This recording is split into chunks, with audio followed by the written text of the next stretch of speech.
So we'll start broadcasting this and start bringing in the attendees. You should start seeing them popping in here in a second. I'm getting some text popping in.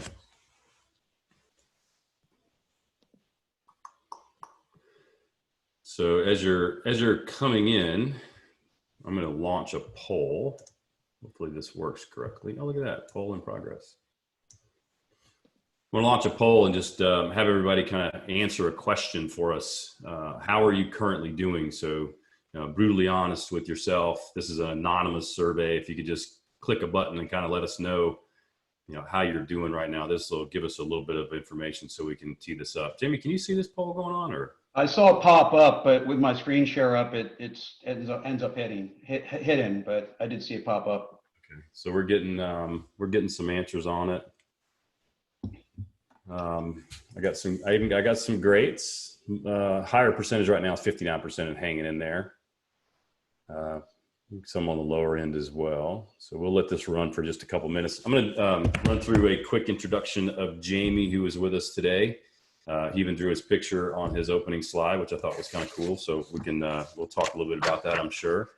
Not a lot of presentation today, no slides or anything, more conversational. And Jamie's got a really cool tool. He's just going to draw some pictures and show us how to do some great work.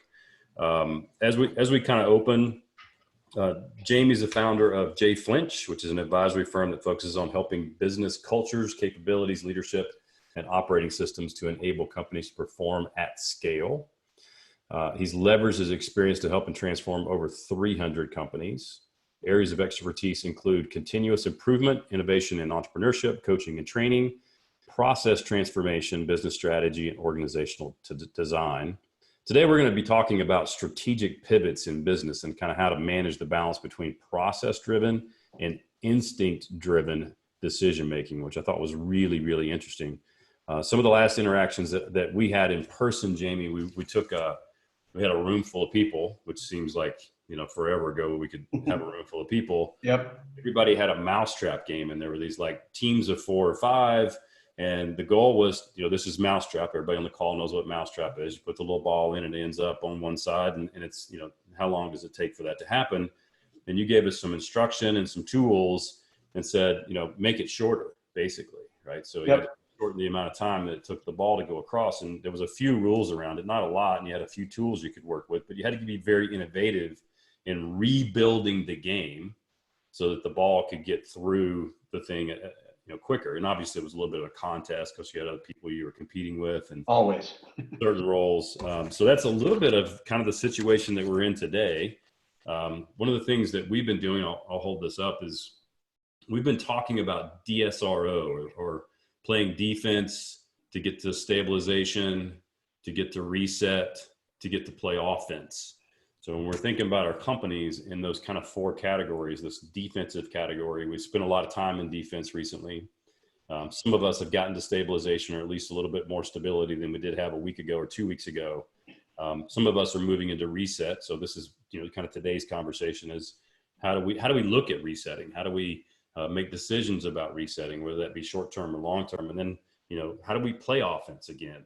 Is it too early? Is it too soon? Is it too late? Are we going to capture a market? When, what's the timing kind of look like? So this is a really, really exciting session for me because I think pivoting is something we're all going to have to do. Some of us more than others. And I'm really looking forward to hearing from you. We've got 20%, 65% of the people say hanging in there. 26% of the people say great. So that's awesome. That's good. 6% are frustrated and 3% are depressed. Okay. Well, the reason I propose these questions, and I'll share a little what my current practice is. I'm starting every meeting I have with basically a mental health check, right? Because I talked to somebody today. His mother was in the hospital and actually in her diary wrote out a last will and testament. Didn't need it, thankfully, but that's where he was. That was what was on his mind today, and we just can't take any of it for granted about how people are feeling. Because even if somebody's got twin 3-year-old kids at home while they're trying to work from home, they're stressed out. And so I think we have to be a little more mindful of ourselves, There's nothing about the brave face. Just let's deal with it. Talk to somebody, reach out to a friend, reach out to a family member. And I've helped a lot of leaders over the years with different leadership models, but right now, most of the ones I'm coaching, I'm just using one word, and that's empathy. You just have to have some empathy for where people are, what they're struggling with through this process. So I appreciate those sharing. We have to be able to talk about this openly because people are struggling in a lot of ways. So it wasn't really our topic, but like I said, I start every meeting this way now. So. Yeah, somebody asked me, could we share the results in the Q&A? And I did a little screenshot, sent it over to Leah and asked her to share it there. So we should be able to see it very soon. Great. All right. So we're ready to jump in, I guess. Yeah, I'm going to talk about strategic pivots. It's something that I do in a lot of different domains. I help internal functional groups of large companies pivot. I help large and small companies with their strategy. I actually teach entrepreneurship at university level, and I spend a lot of time mentoring students, student entrepreneurs through their strategy, which besides helping students, it gives me like lots of reps. I get to exercise the muscle a lot of times. And so I'm gonna come at this. How I come at everything is I look at things multidimensionally. So to me, strategy is a plan and an executional plan, but it's also it's a process by which you got there. It's also a thinker, right? The person, it's personality driven. It's a human being. It's creativity. It's all of those things, and it's how we put all those things together. So I'm going to talk about some of the things I do regardless of the situation, because we should be thinking about pivots more frequently anyway. And we'll talk specifically about how we might think about those in this condition, in this situation. Along with your sort of reset and go on offense aspect of your frame. So. And as we go along, if you have questions about anything, how it relates to your business or clarifying questions for Jamie, use the Q&A box, and it's very conversational. So I'll jump in and ask those questions on your behalf. Yeah, and please do. It's not a canned pitch. So these are just my notes and thoughts that I want to share. So the questions will help a lot. You see that, Petra coach has these great caricatures of their team. This is a picture of me. It's actually pretty realistic. I went for Halloween last year. I was Charlie Brown. I didn't even need to dress up. So Awesome. Makes it pretty easy. So I'm gonna share a model. Some of you have seen this before, some maybe not. It's called the Business Model Canvas. It's also called the Lean Canvas. There's a book called Business Model Canvas. And I could spend a lot of time on this, but I want to encourage why we think about laying out your business model on this template.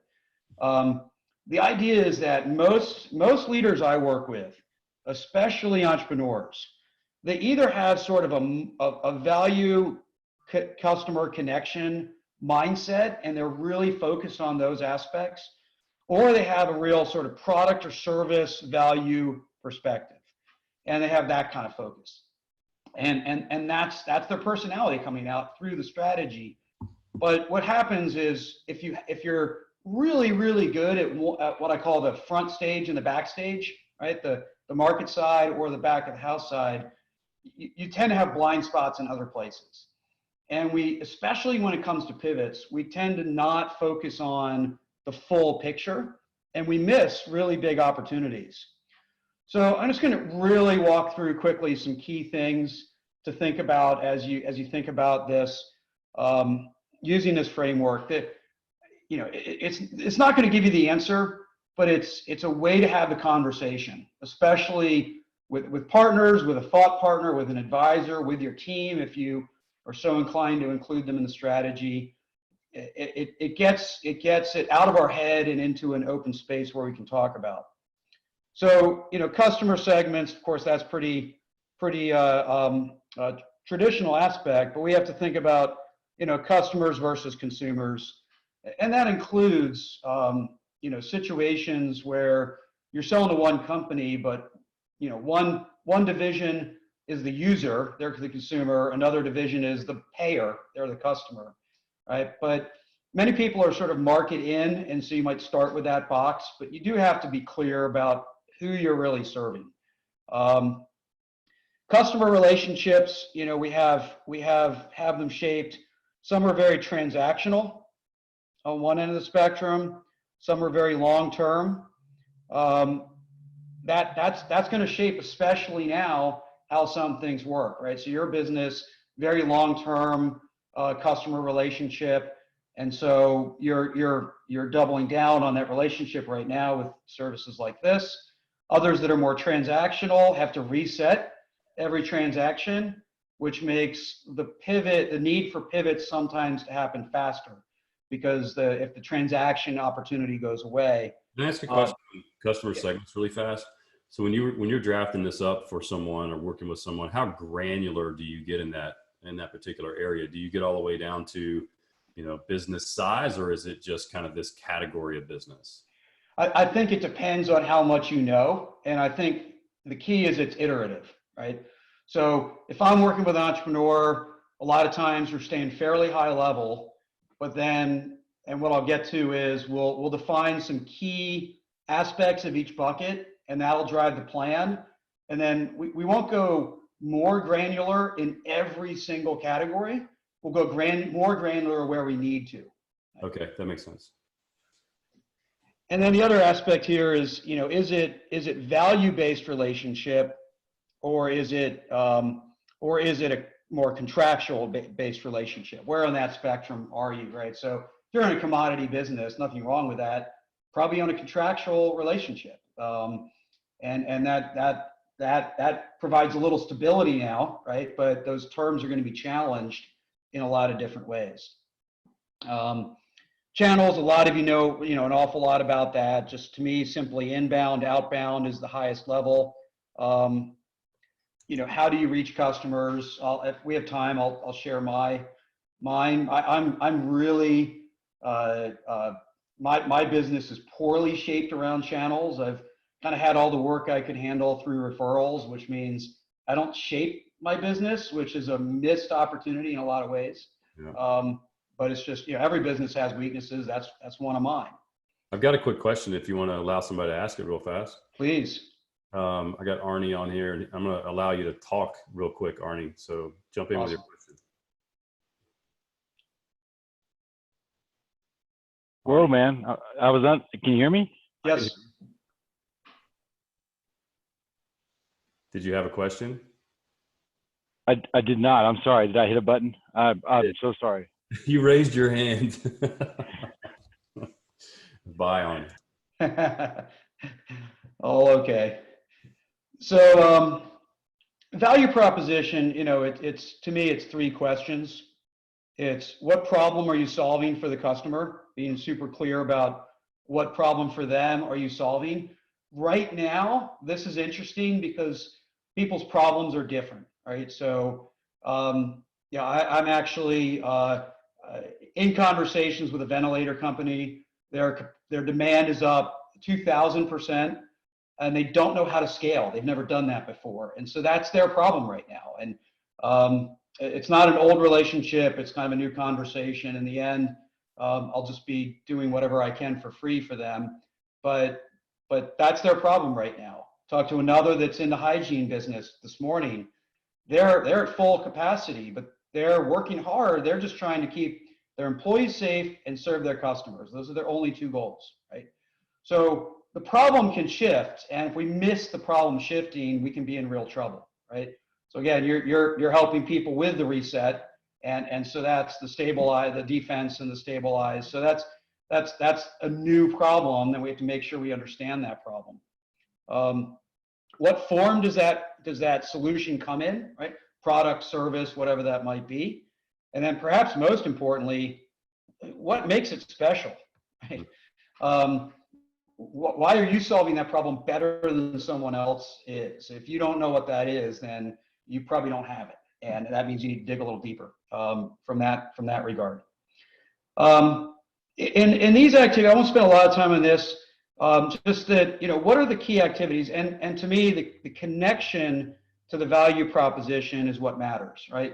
Paying your taxes is key, right? You're out of business if you don't. but it doesn't define your strategy. So what are the activities you need to do that are special, that are critical, that you would, it doesn't mean you're not going to outsource. It just means you better pay attention to the quality of that delivery. And what are your resources? Intellectual property, so this is IP, this is assets. People that have cash as an asset right now, interesting, how can they leverage cash as an asset in a time when a lot of people don't have or are worried about not having cash. Talent is a resource, right? So what are those resources? And then finally, the partners, right? These could be contractual relationships. They could be just relational. They could be a bunch of different kinds. The reason this is so important is to lay out your business model this way is that if you're a front of house guy, if you're like I'm all about the market and I focus on this, but the leverage point is around your IP and you can pivot and go after an entirely different market, you're probably going to miss it, right? Because you're so focused on your customers, your market, your segments that you're gonna figure out what do those customers not have that I need to go solve. But you have some IP that you can go pivot on, build a whole new business model to a whole new market, and you're going to miss it because you're not paying attention to the whole picture. I think that's a key point, right? So that's something truly, I mean, it just hits me when you say it because we have a tendency to start on this, well, on my screen is the far right side, thinking about the customer, right? So this is what we've kind of always done. This is our customer. How do we serve them in a different manner versus what do we have to serve a new customer with? And asking that question, who is the new customer? Right. I do have one question, and I think the answer is going to be yes, you're going to need to do this. But the question is, we serve two distinct customer sets, but we're trying to serve an overarching lifestyle to meet the needs of both. Does one create a separate business model canvas for each customer base? That's a great question. So here's what I do, as long as it doesn't get too messy, is I color code. Here's some green for one set of customers, the stuff that we're doing, and here's the different customer set of stuff that we're doing, and then we start to look at where are they the same, right? And so you overlay them on top of one another, because if they have nothing in common, right, then you figure out, well, we're really two separate businesses. And then what's key is that a strength. I'll give you an example. A business I'm an investor in had a very consumer-driven business. Sell directly to the consumer, very transactional, but high repeat customers. They took a key resource they have, and they started serving a completely different market. But when we overlaid both business models, the one for two different markets on top of each other, we saw what's common that we really need to nail for both segments, and then what's new or really different that we run the risk of doing both of them poorly, right? So our new business was very long, one customer, long-term, high volume delivery. So the type of way we would engage an account rep for that customer and a salesperson for the consumer, they're going to have to work differently. And if we try to split the difference between the two of them, we'll do both of those things poorly. Right? That's a good point. So I think the overlay is important. Where are they really common and where are they really distinct? And make sure you don't muddle the waters between them too much. Awesome. And she says, very helpful. Thank you. So good job. Awesome. So the key is, you find what's important around here, right? I'll give another thing just around key partners. Again, people think I'm gonna pivot around a resource. I'm gonna pivot around a channel. I'm gonna sell more into that channel. I had to pivot myself. It's a small one, but we're actually leveraged a key partner. It's another company. They have some IP. I'm running out of colors here. They have some IP. I have some talent. We have a relationship with a key partner that owns the channel, And so we're looking for how we put those two things together, leverage that partner to build a whole new product stream. Right? And so you, like the partners, you think, oh, it's just stuff I need to go deliver. You can pivot around any part of this if you're looking at it and asking yourself tough questions. So let me kind of zoom out here so you can still see this, but focus on different types of pivots. So there are different types of pivots, and I want to kind of lay out 4 different types of how we think about them. Now, the first, just to kind of get out of the way, is abandon and shift. This is when the core assumptions of your business cease to be true, right? Which depending on the duration of this could be true for some businesses. Kodak, and I'll come back to this as an example later, was sort of a long-term example of this. They actually knew in the 70s, they predicted that consumers would stop using film by 2010. Like they nailed it. Like it's just like they nailed it decades earlier. They knew the assumptions of their business were obsolete. Their strategy was make film cheaper. It's just stupid, right? That's where they are today. Right? So you have to be careful. As I work with student entrepreneurs, some of them start exploring a business idea, and that's their idea. So they just keep going after it without testing that their core assumptions are wrong. I personally have a habit of, I try to force myself every month to have a new business idea, to practice saying no, first of all, and practice sort of testing the core assumptions, because I'll have an idea, I'll explore it, not worth it, doesn't make sense, right? But practice not falling in love with each new idea, because we shouldn't. I don't have a lot of great examples for this because we never hear about them, right? They crumple something up, throw it away, and start over in some way. The next is how to leverage a pivot point. So this is something that is strong in what you do, right? It's a strength somewhere else on your market, right? So you have something over here that you're really strong, and you're going to go pivot around that, go in a different direction, and leverage that. So great example of this is Amazon's web services, right? They said, we sell stuff online. We need kick-ass, high reliability, high-speed servers that's a key resource for us to do our value proposition. Then they said, how do we turn that key resource into its completely own business model, right? So that's the pivot. Now you can abandon and pivot, right? You can go from one end to the other in that standpoint, or you can just build a whole new additional business around that. But the idea is you're finding the leverage point somewhere on your business model canvas and pivoting around that as like a fulcrum, right? So right now, again, using short-term examples, GM, Ford, these are examples, I would say, of the leverage of pivot point, right? They know how to run complex supply chains with lots of components, with lots of assembly and testing to make sure it goes out the door and works, right? They know how to do those things. Now we could argue others do it well, but they can do that better than I can do that in my garage. So that they're leveraging that pivot as a pivot point to support built-in ventilators, right?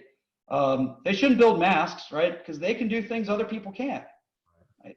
So they're looking at that as a pivot point. I've been helping a lot of small business owners for free around helping them think through their strategy, just because that's my short-term pivot point in a sense. Just don't, GM and Ford are not going to be in the ventilator business for long, but it's a short-term pivot to get through today.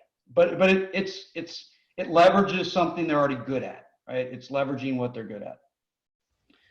The next is bigger.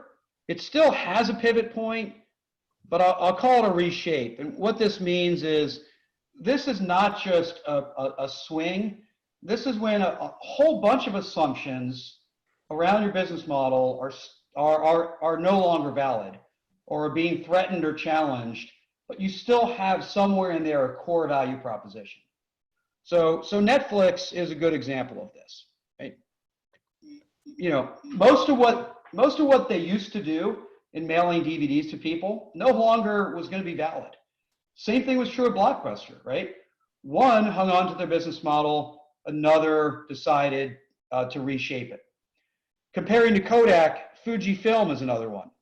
Right? Fujifilm, you know, film has gone away.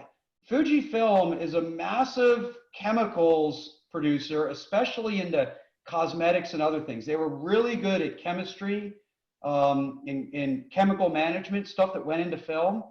Lots and lots of IP. They took the core of their business and pivoted it in a major way where lots of their business models ceased to be true, including their value proposition.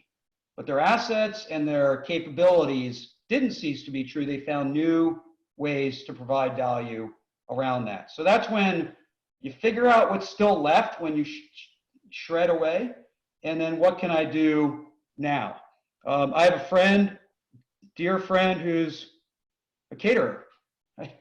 Like week one, like 5 weddings canceled, boom, gone, right? And this is a business where it doesn't stack up, right? She can't do 2 weddings in the same day in October, right? It's just lost business. So what can she do? Cook and prepare food. And that's what's core. Everything else about her business, other than having a kitchen, was gone.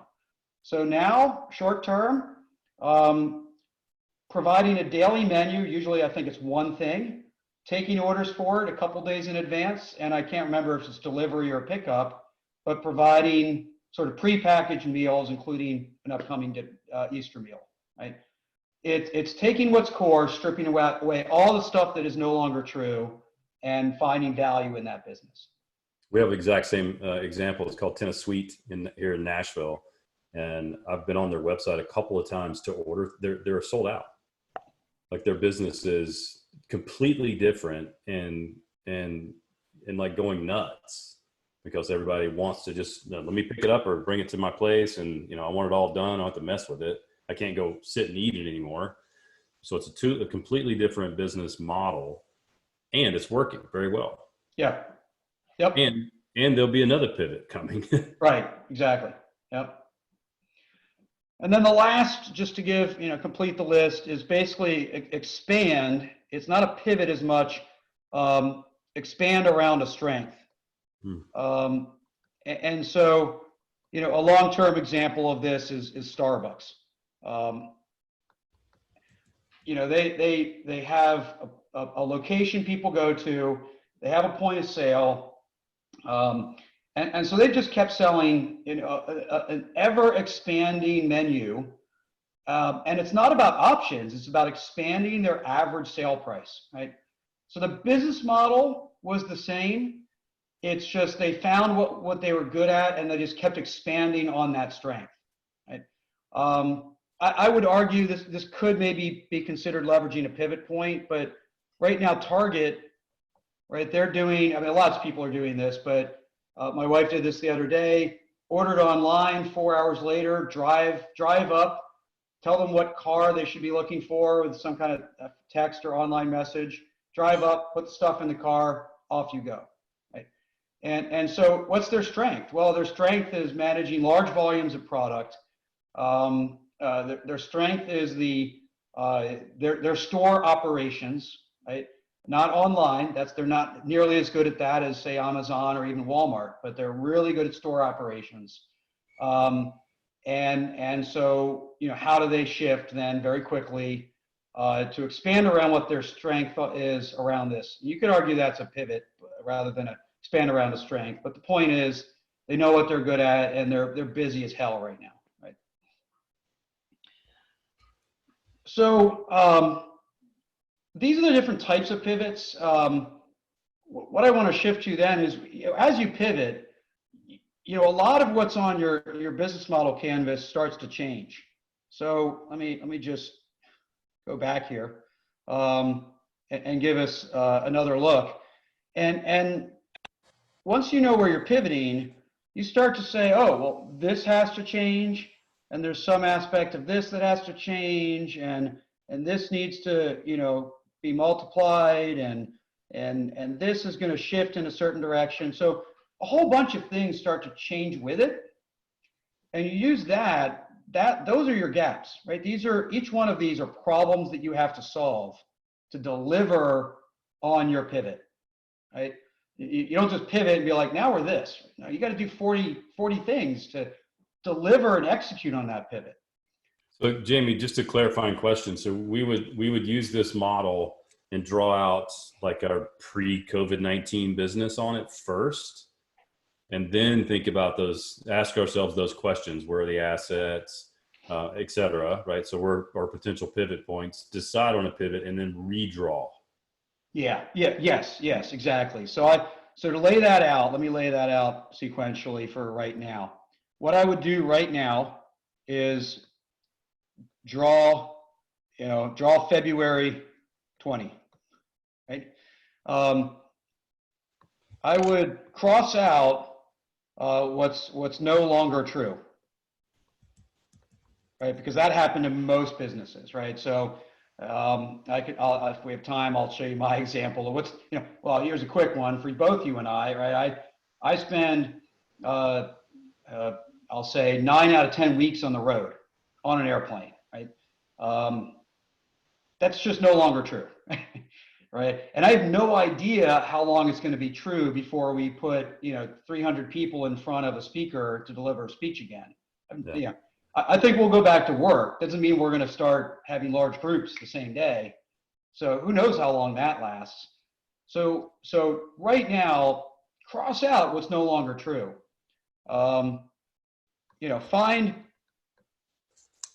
Find your gold, right?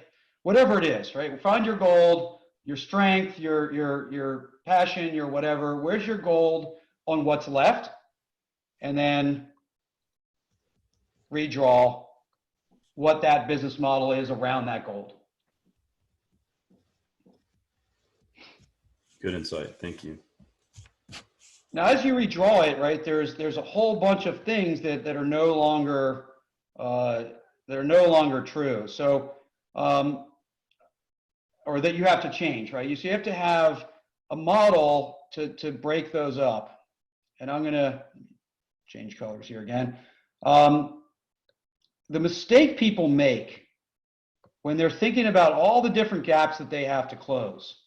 We have 2 different types, put 4 different types, but we have known gaps, or gaps we know how to close, right? So if, we're not doing this right now, but if you're moving from store 100 to 101, you probably know how to do that. That's a known gap, right? Oh, we're going to expand into this market. Great. Okay. Build a store, whatever. You know how to do that. Then there's the unknown. This is stuff we don't know how to do yet, right? So the mistake I see most people do is they tend to hear with the known, build a plan, and here they tend to hope. And it's like, well, I don't know a bunch of this stuff, so we'll hope it works out. No, you need a really good action plan around the unknown stuff. So don't avoid that stuff, embrace it, right? Launch into it, build a plan. And the other 2 criteria are discrete and continuous, and I'll make those clear here in a second. So a known gap that's discrete is, I'm going to open up a new store. I'm going to do one more webinar, right? I'm going to do something I already know how to do. I just need to define the goal, build out a plan, figure out all the steps, and just go execute, right? That's what that is. The continuous is stuff that I have to do every day. You don't just deliver, you have to continue to deliver on. So personal health, right? You're good at fitness. You can't just build a plan and say, I'm gonna get to 190 pounds and then I'm done. Like, no. You need a metric, right? You're gonna need probably a metric. You're gonna need to measure what's important to you, and you're gonna need to constantly adjust your plan of what you need to go do to deliver on that continuous thread, right? So those are the stuff people usually take care of. Down here in the unknown, that's where we fail. So here, it's what experiments can we run, right? What experiments can we run? So if you're a caterer, can you start with one weekend of a menu and delivery service and see if people respond, right?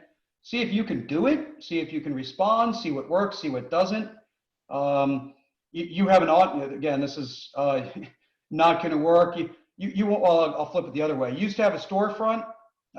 You think you want to build an online store.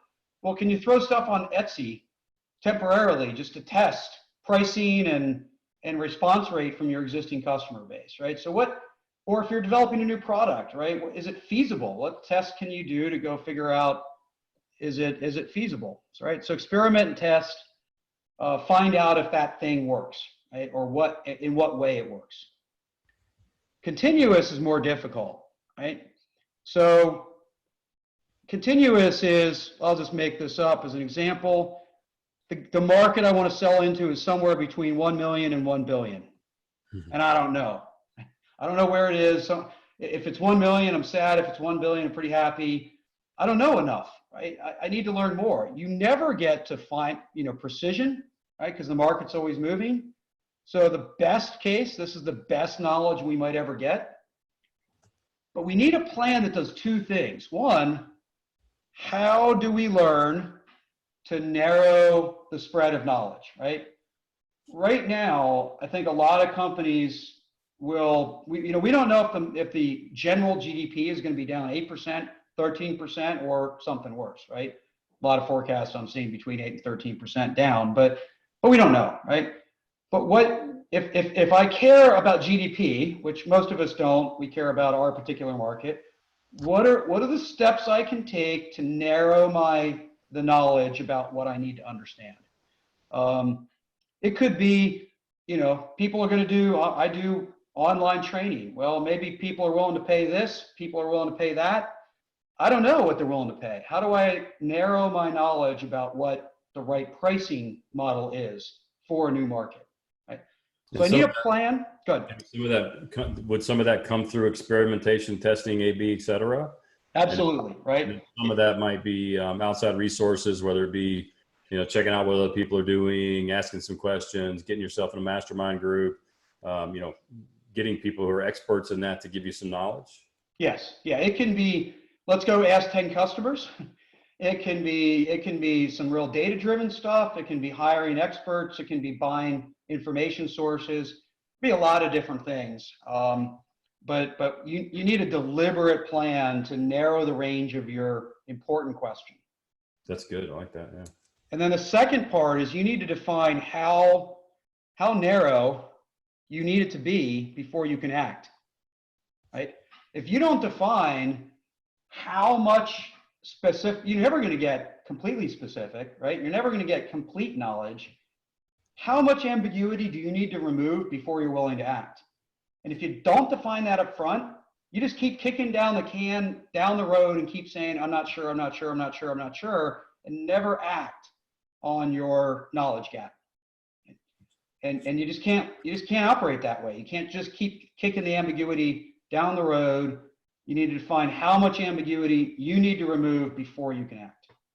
And how much of that, and like this is like an opinion question, how much of that would be data driven versus kind of gut feel and intuition, or is it a mixture of both at the same time? So I think let me try it this way. I think this is a combination of things, but this arrow is a lot of data, right? But whether I need to be here at this level or here, I think that might be more intuition, right? How much ambiguity am I willing to deal with before I'm willing to commit based on plugging in my intuition? That probably defines on how far out you can operate. The data helps, again, close the model up, right? But the model plus my intuition defines whether I can act here or act here. Yeah, and as you consume more and more data, you become smarter.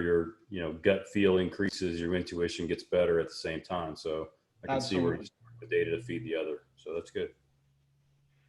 So then you use this to drive, then you have, an action plan that you can drive your strategy with, right? Because strategy on paper is useless. It's what are you going to go do? What are you going to go do? But you use this sort of framework to start figuring out what your actions are, both around the knowns and around the unknowns. Put your action plan together and then drive, right? But the key is, what I see is a lot of people is they have a really good action plan around their knowns, and around their unknowns they hope. And so this stuff I never see in their action plan. Here's our learning path as part of our strategy. Well, I think that's classic entrepreneurial behavior. I mean, I'm looking at this and it's like a broken mirror I'm looking into, because I do, this is exactly what I do most of the time, is just go take action. Right. And I think, the other kind of thought I have around this is, and I'd love to hear your side, right now, action is like, our time and space to figure it all out just got from this to this, right? So it's like, we got to go pretty damn fast. I guess you figure out where are you most comfortable, or where can you be least uncomfortable before you take action? Yeah, I completely agree. I think that's part of it. It's where can you be least comfortable? I think coming back maybe to the short-term action plan, another filter around this is, where am I on the survive spectrum? Right? So if I'm not going to survive unless something changes, right, you're going to have to, right? Because the known, what you know is that you will fail if you don't change something.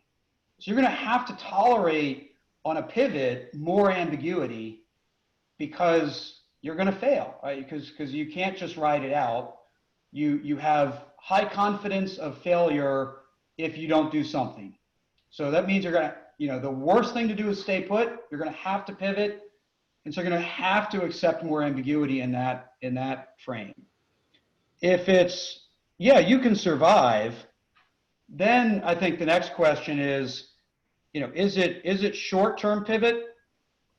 Am I trying to pivot for 2020 or the next few months?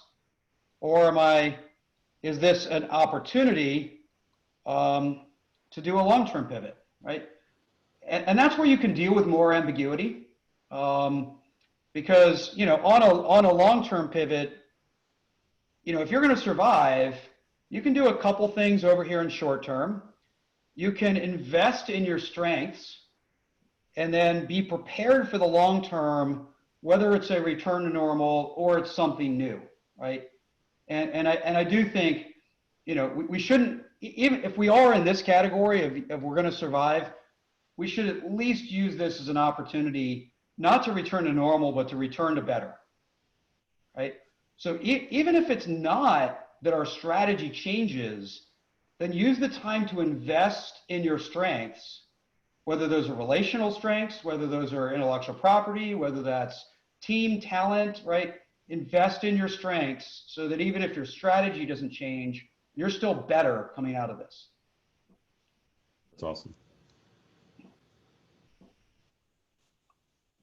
Yeah, I think this return to better is a great statement, something that everybody should carry away, whether that's like dramatically different and better, or, somewhat less than dramatically different and better. Right. Don't miss the opportunity to get better during this time period. Yep. Very cool. So this is kind of the last thing I had planned. I don't, when I do this with a more private audience and I'm kind of facilitating them through it, I can use any example I want as long as it's not competitive, because, it's just a private audience, but I can't use a lot of those in this broad of an audience. So I thought I'd throw out my own just as an example. And I just as an example of how I'm thinking through it around those kind of short-term, long-term, pivot versus invest, right? So I'm not going to go through the detail. You can read it, or at least pretty well, but like travel, gone. I'm going to make that red. Travel, gone. Speeches, I'll say gone for now, right? But the question is, when? Right? Are we going to go back to work, but still not have meetings of more than 3 people, and still not travel? And then we can have bigger meetings, but we still can't travel. And that, I don't know, right? So this is actually one of my gaps like that, my learning gaps, right? What am I paying attention to? I'll probably pay attention to Jack Daly and see when he hits the road again, right? But what can I pay attention to see if that market permanently different or slightly different or wildly different? I don't know, right? But right now, it's short term, it's definitely out. So I'm doing 2 things, right? I am investing in my relationships, right? So every client I have, I'm giving them, complete flexibility to use my time as they see fit, regardless of how much we sort of contracted to support them. And I'm investing particularly in developing a broader, set of videos. So I have a private platform. My clients subscribe to that. I didn't even have on my roadmap a 10 video strategic thinking course, but it's now in production, right? Because I'm going to invest in that particular thing. And then where I need to learn, it's not on here because I haven't really redrawn. Well, I guess it is on here. Here, online communicate. I was already doing that. I was already doing a lot of remote coaching because the cadence was faster than my flights. So now I'm taking that and I'm learning. I'm doing lots of experimentation and testing about how to do that better with my clients. So these are where can I invest? So I'm investing here. I'm pivoting here, right? And I'm preparing to pivot. I'm sorry, not around that, around speeches. I'm preparing to pivot around that, but I don't know what the pivot is yet. And so I have somewhat of I don't want to call it a detailed plan, but the beginnings of a plan to pay attention to what that market starts to look like. Yeah, that's cool. And this is a reflection a lot of the way that our business operates too. So I'm in complete alignment with, I track all my flights. I know I had 186 of them last year, and this year, I'm not going to meet those numbers. So no, I was personally glad Delta's investing in long-term relationships. So that's why they were the first airline to announce that as a diamond flyer, my status is renewed for 2021. Right? Yeah. And so now, not that I was really worried about that in the grand scheme of things, I don't have to worry about that, right? I know they took care of me as a customer, and I'll go back to them as soon as we all can, right? Yeah. Fly a lot. It's a nice thing to have. Yeah, absolutely, right. It's I do a lot of figuring out how to fly most effectively, and I've done pretty heavy travel for 20 years, and I've only once not gotten to where I needed to go. I've not gotten home lots of times, but as far as serving my clients, I've only once not gotten to where I needed to go. So that's all I had prepared for today. Awesome. Just from a note standpoint, I don't know if there's more questions from you or the audience. And if there are any more questions from the audience, please send them in. Just submit them through Q&A. There are lots of recap notes and things that I've written down to send out. I'll make sure that this goes out as well. Jamie, give us one last thought. If you could, there's a question about, will this table be shared? Yeah, so we can send you a copy of the Canvas. That's easy. Yep. I can grab that online and send that to you. That's simple. If you had to just tell the folks on the line, like, what's one thing that they need to go do immediately, what would the one thing be?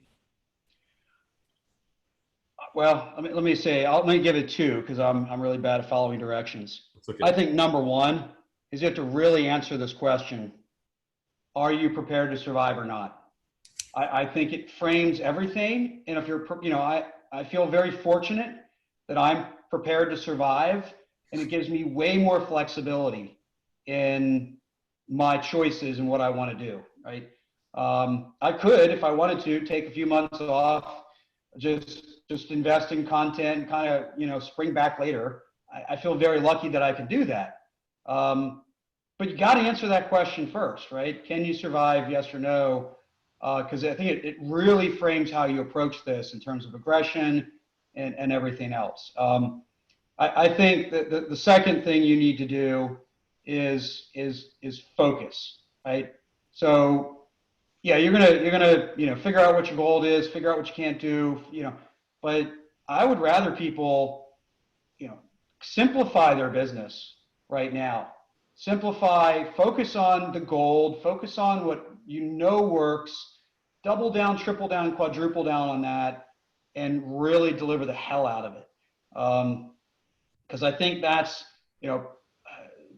people are going to be very selective.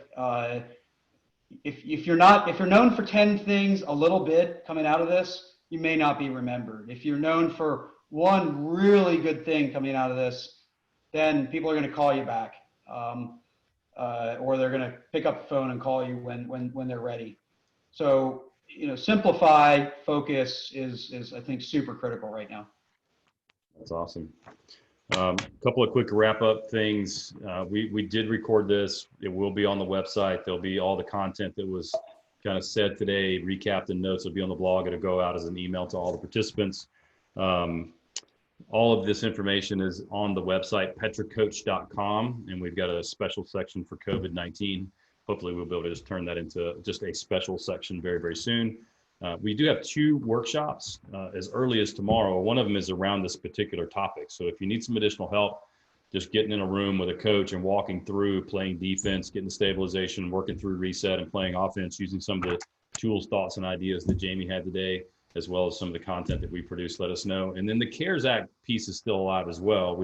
It's not what we talked about here, but we do have a workshop specifically for preparing businesses so that they can go get involved in the SBA and the PPP sections. And then finally, Jamie, I met a very special person about 3 months ago. I was in St. Louis doing a talk back when we could do that. And there was about 50 entrepreneurs in the room. In the very front row, there was this woman sitting in the very front row. She had a hoodie on. She was kind of quiet the entire day, and she had this little name tag that said her name was Robin, and underneath it said "Tiny Superheroes." And about halfway through the day, I said, "Damn it, Robin, what is Tiny Superheroes? Because that's just the oddest name for a business." And she said, "Well, I have a business that takes and sends these little superhero capes. We make these little superhero capes, and they have playing cards with kids, and they send these little tiny capes out to kids that are dealing with some sort of a disability or disease." And she said, "My mission is to change the way the world views disability, disease, and children." And I looked at her and said, "Look, there's a lot of cool businesses in here, and people are trying to do stuff, but you're doing really, really important work. So I'm going to do whatever I can to support you. We will figure out a way to put 2,500 capes on 2,500 kids." So we've been promoting that and working with that for a couple of months now, and I think we're up to 700 or 800, something like that.